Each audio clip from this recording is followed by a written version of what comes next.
Utilities oppose EPA's pending rollback on mercury emissions. For more than 3 years, the Trump administration has prided itself on working with industry to unshackle companies from burdensome environmental regulations. But as the Environmental Protection Agency prepares to finalize the latest in a long line of rollbacks, the nation's power sector has sent a different message. Thanks, but no thanks.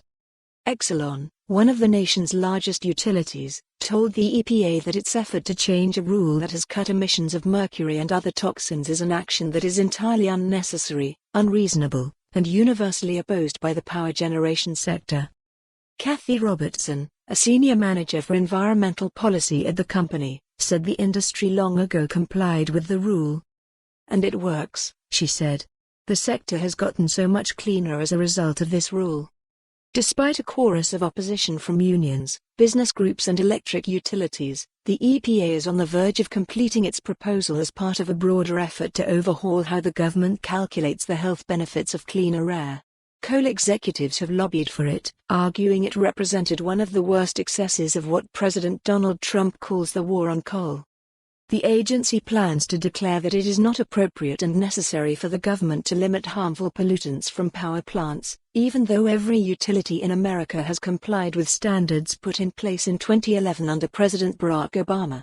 While it will technically keep existing restrictions on mercury in place, it means the government would not be able to count collateral benefits, such as reducing soot and smog, when it sets limits on toxic air pollutants.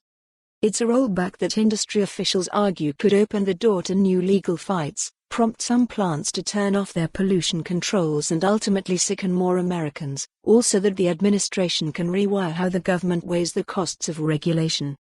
They've unsheathed an incredibly sharp sword, said University of Chicago professor Michael Greenstone, an energy and environmental economist. And there's no reason that sword can't be used to roll back other regulations that have produced extraordinarily large benefits for American society. The changes could give a boost to struggling coal companies, while hamstringing future efforts to limit mercury emissions from the nation's power plants.